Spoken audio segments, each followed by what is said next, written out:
दोस्तों कैसे हैं आप लोग। Welcome to my channel. My name is Sanjay. आज है 2 दिसंबर के सारे इंपॉर्टेंट करंट अफेयर्स के क्वेश्चन इस वीडियो में। तो चलिए स्टार्ट करते हैं और देखते हैं हमारा पहला क्वेश्चन क्या है आज का। आज का हमारा पहला क्वेश्चन है, ब्रिक्स फिल्म महोत्सव में सर्वश्रेष्ठ अभिनेता का पुरस्कार किसने जीता है। आपके ऑप्शन है Ranveer Singh, Dhanush, option number C Hrithik Roshan, option number D Prabhas. BRICS film महोत्सव बताना है आपको कि किसने ये पुरस्कार जीता है और किस फिल्म के लिए जीता है। तो इसका जो राइट आंसर रहेगा वो क्या रहेगा, ऑप्शन नंबर बी यानी धनुष। ये साउथ इंडिया के एक्टर हैं, साउथ फिल्मों में बहुत काम करते हैं, वैसे बॉलीवुड में भी इन्होंने काम कर रखा है। तो धनुष ने ये ब्रिक्स फिल्म महोत्सव का सर्वश्रेष्ठ अभिनेता पुरस्कार जीता है। बेस्ट एक्टर का ये अवार्ड इनको मिला है। किसकी तरफ से, ब्रिक्स फिल्म महोत्सव की तरफ से। किस फिल्म के लिए मिला है, एक्चुअली इनकी जो फिल्म थी उसका नाम था असरन। क्या नाम था, असरन। असरन फिल्म के लिए इनको मिला था। ठीक है, अब बात कर लेते हैं ब्रिक्स फिल्म महोत्सव। ब्रिक्स फिल्म महोत्सव ये कहाँ पर आयोजित हुआ था, ये हुआ था गोवा में। कहाँ पर हुआ था, गोवा में।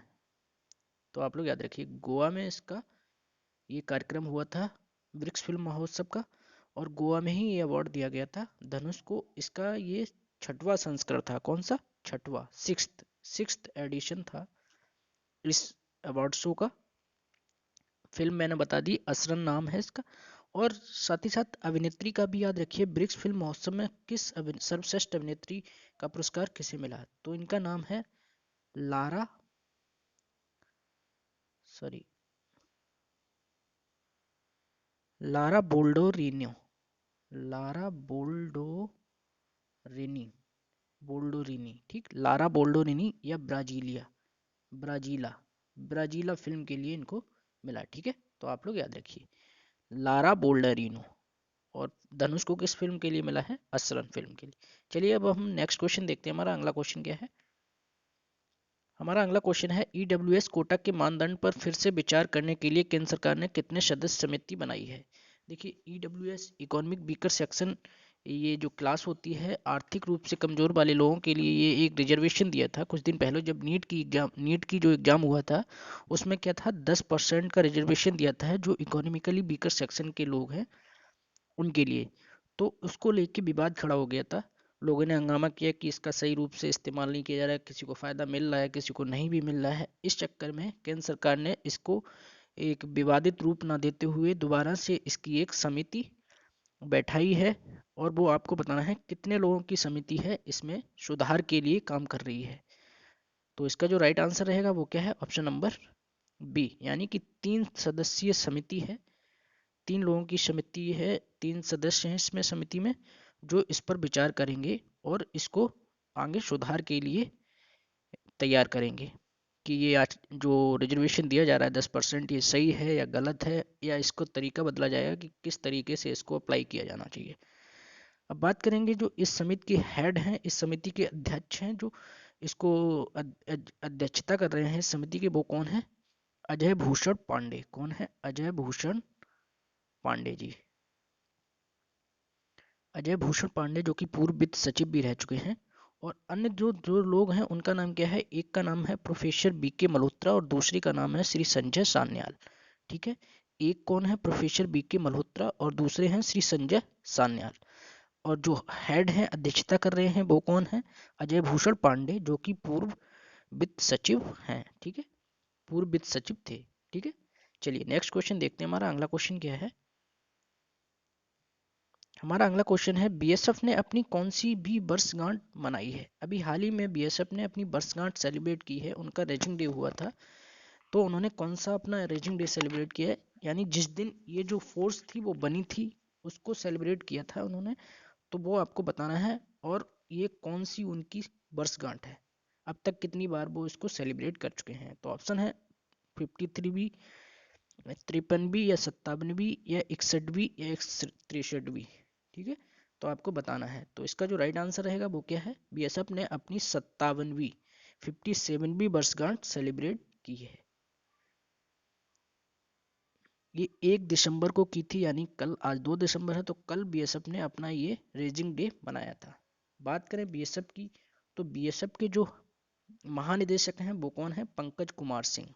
कौन है? पंकज कुमार सिंह। पूछ दिया जाता है महानिदेशक, तो पंकज कुमार सिंह है बीएसएफ के महानिदेशक। तो आप लोग याद रखिए पंकज कुमार सिंह। अब बात करें बीएसएफ का मोटो क्या है, तो बीएसएफ का जो मोटो है वो क्या है? जीवन पर्यंत कर्तव्य। यानी इन लोगों का ये जज्बा होता है कि जब तक हम जीवित हैं या जब तक हम सर्विस दे रहे हैं तो देश के लिए हम आत्मसमर्पण है, हमेशा सर्विस में तत्पर रहेंगे सेवा करने के लिए। ये इसका आदर्श वाक्य है यानी मोटो है। अब बात करें हेडक्वार्टर की, तो हेडक्वार्टर आप लोगों को पता होगा, हेडक्वार्टर बीएसएफ का कहाँ पर है? न्यू दिल्ली में। ठीक है। ऐसा बताया जा रहा है कि बीएसएफ के जो जवान होते हैं वो सेना पर सुरक्षा करते हैं हम लोगों की, यानी जो हमारे देश की आंख और कान है वो बीएसएफ के ही जवान है, क्योंकि जो भी गतिविधियां होती हैं वो सारी बॉर्डर्स पर होती हैं, सीमाओं पर ही गतिविधियां होती हैं। कोई भी बाहर से आने वाला बंदा वो सीमाओं से एंट्री करता है, तो बीएसएफ का एक बहुत बड़ा रोल रहता है।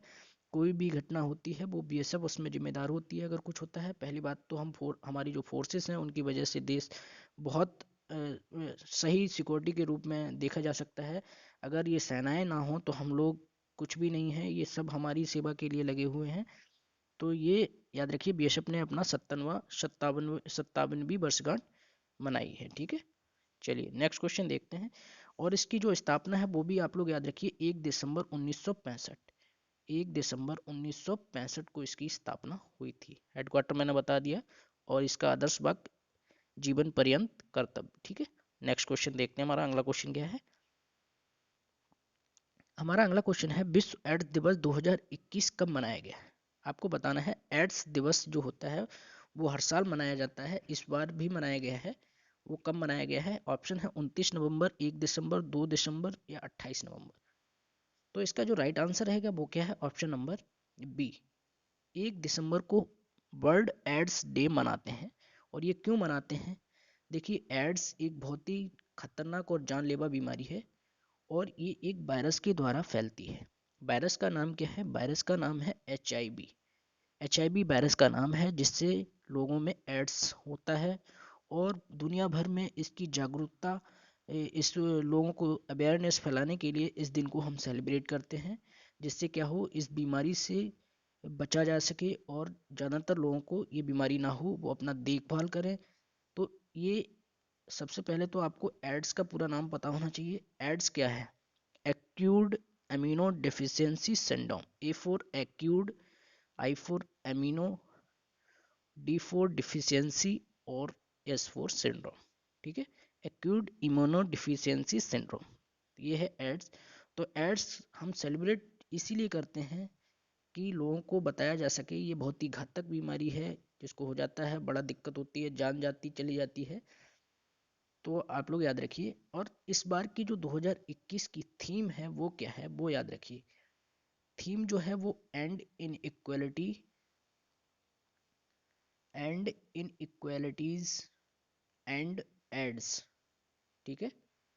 End AIDS, end inequalities and AIDS. चलिए नेक्स्ट क्वेश्चन देखते हैं, हमारा अगला क्वेश्चन क्या है।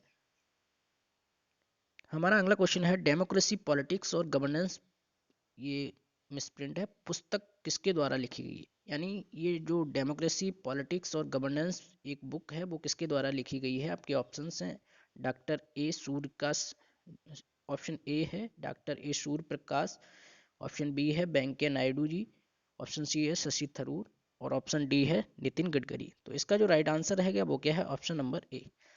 ये जो बुक है डेमोक्रेसी पॉलिटिक्स और गवर्नेंस, ये लिखी गई है डॉक्टर ए सूर्य प्रकाश द्वारा, और इसका विमोचन किया गया है वेंकैया नायडू जी द्वारा। विमोचन मतलब इसको प्रकाशित, इसका जो उद्घाटन किया है वो किसने किया है? ये किया है वेंकैया नायडू जी, जो हमारे उपराष्ट्रपति हैं वेंकैया नायडू, उन्होंने इसका विमोचन किया है। तो आप लोग याद रखिए। ठीक है। अब बुक की बात करें तो बुक अभी कुछ दिन पहले ही एक बुक भी लिखी गई थी, वो किसके द्वारा लिखी? Indian innings the journey of Indian cricket from 1947। Indian innings the journey of Indian cricket from 1947 ये बुक थी। ये बुक किसके द्वारा लिखी गई थी? ये बुक लिखी गई थी अयाज मेनन, अयाज मेमन। ठीक है। अयाज मेमन के द्वारा। इंपॉर्टेंट बुक है, पॉइंट ऑफ एग्जाम के हिसाब से पूछ भी जा सकती है। Indian inning the journey of Indian cricket from 1947। एक उपन्यास भी अभी आया था, उपन्यास का नाम था एंड गेम्स। क्या नाम था? And games. और ये एंड गेम्स किसके द्वारा लिखा गया था? ये लिखा गया था हुसैन जैदी के द्वारा। किसके द्वारा? हुसैन जैदी। ठीक है, तो आप लोग याद रखिए, एंड गेम लिखा गया हुसैन जैदी के द्वारा। Indian inning the journey of Indian cricket from 1947 लिखी गई अयाज मैनन के द्वारा। अयाज मैमन, ठीक है। और जो ये बुक जो डेमोक्रेसी पॉलिटिक्स एंड गवर्नेंस किसके द्वारा लिखी गई? डॉक्टर ए सूर्य प्रकाश। ठीक है, चलिए तो नेक्स्ट क्वेश्चन देखते हैं। हमारा अगला क्वेश्चन क्या है? हमारा अगला क्वेश्चन है, संजीव कौशल को किस राज्य का मुख्य सचिव नियुक्त किया गया है? आपको बताना है, ये संजीव कौशल जी, इनको हेड सेक्रेटरी बनाया गया है या चीफ सेक्रेटरी बनाया गया है। किस स्टेट का बनाया गया है? आपके ऑप्शन है ए उत्तर प्रदेश, बी बिहार, सी राजस्थान, डी हरियाणा। तो इसका जो राइट आंसर रहेगा वो क्या है? ऑप्शन नंबर डी, हरियाणा में अभी बहुत सारे आईएएस ऑफिसर चेंज कर दिए गए हैं, तो हरियाणा में ही ये पोजीशन पर वैकेंट थी, जिसकी वजह से किसको ये चांस मिला है? ये संजीव कौशल को मिला है। संजीव कौशल एक्चुअली क्या है? एडिशनल, इससे पहले additional chief secretary of Haryana government थे। फाइनेंशियल मैनेजमेंट भी उनके अंडर में था। बहुत सारी पोस्ट पर उन्होंने हरियाणा में काम किया है। अब उनके पास चीफ सेक्रेटरी ऑफ हरियाणा बन चुके हैं। हरियाणा के मुख्य सचिव के रूप में पदभार संभाल लिया है संजीव कौशल जी ने। बात करें संजीव कौशल जी की, तो ये आईएएस ऑफिसर हैं 1986 बैच के, और इनका जो रिटायरमेंट का प्लान है वो भी बता दिया है गवर्नमेंट ने, जुलाई 2024। इनकी जो रिटायरमेंट तिथि है वो जुलाई 2024 में रिटायर होंगे इस पद से। तो ये थे हरियाणा के मुख्य सचिव। हरियाणा की बात करें तो सीएम कौन है? मनोहर लाल खट्टर। सीएम है मनोहर लाल खट्टर, और गवर्नर कौन है? गवर्नर है बंडारू दत्तात्रेय। ठीक है, तो आप लोग याद रखिए हरियाणा से। चलिए नेक्स्ट क्वेश्चन देखते हैं। हमारा अगला क्वेश्चन क्या है? हमारा अगला क्वेश्चन है, राष्ट्रीय रक्षा कॉलेज ने अपना नया प्रमुख किसे नियुक्त किया गया? आपके ऑप्शन है हरचंदन देसाई, मनोज कुमार, ये मांगू नहीं मोगा है, अरविंद पनगड़िया, पंकज कुमार सिंह। अब बताना है आपको, राष्ट्रीय रक्षा कॉलेज, नेशनल डिफेंस कॉलेज का जो हेड है वो किसे बनाया गया है? ये लेफ्टिनेंट, ऑप्शन बता दिए मैंने, लेफ्टिनेंट जनरल मनोज कुमार मांगू को बनाया गया है। राइट आंसर क्या रहेगा? Lieutenant general Manoj Kumar Mago. Option number B is the correct answer. इन्हीं को कमांडेंट बनाया गया है, किसका? राष्ट्रीय रक्षा कॉलेज का। किसका बनाया गया है? राष्ट्रीय रक्षा कॉलेज का कमांडेंट बनाया गया, नेशनल डिफेंस कॉलेज का कमांडेंट बनाया गया है। कौन से नंबर के हैं ये? 34, 34वें कमांडेंट बने हैं राष्ट्रीय रक्षा कॉलेज यानी नेशनल डिफेंस कॉलेज की। बात करें, स्थापना हुई थी इसकी 27 अप्रैल 1960 को। कब हुई थी? 1960 को। हेडक्वार्टर है न्यू दिल्ली में, न्यू दिल्ली। और कमांडेंट नंबर इनका कौन सा है? 34। ठीक है, ये मैंने बता दिया। नेक्स्ट क्वेश्चन देखते हैं। हमारा अगला क्वेश्चन क्या है? हमारा अगला क्वेश्चन है, बीजिंग 2022 शीतकालीन ओलंपिक खेलों के लिए ये क्वालिफाई करने वाले पहले और एकमात्र खिलाड़ी कौन बन गए हैं? ये खिलाड़ी हैं पहले और एकमात्र भारतीय खिलाड़ी, सॉरी खिलाड़ी इसमें नहीं लिखा है, कौन बन गए हैं? आपके ऑप्शंस हैं प्रदीप कुमार रॉय, आरिफ खान, मीराबाई चानू, तेजेंद्र पाल सिंह। तो इसका जो राइट आंसर रहेगा वो क्या रहेगा? Option number B. Option number B the correct answer. Arif Khan बने हैं पहले और एकमात्र भारतीय जो बीजिंग ओलंपिक 2022 में खेले जाएंगे उसमें जाएंगे ये। और ये कब से कब तक होंगे? ये 4 फरवरी से 20 फरवरी तक चलेंगे 2022 में। तो आप लोग याद रखिए। और एक चीज़ और याद रखिए, बीजिंग ये चाइना का एक शहर है, चाइना की कैपिटल भी बीजिंग है।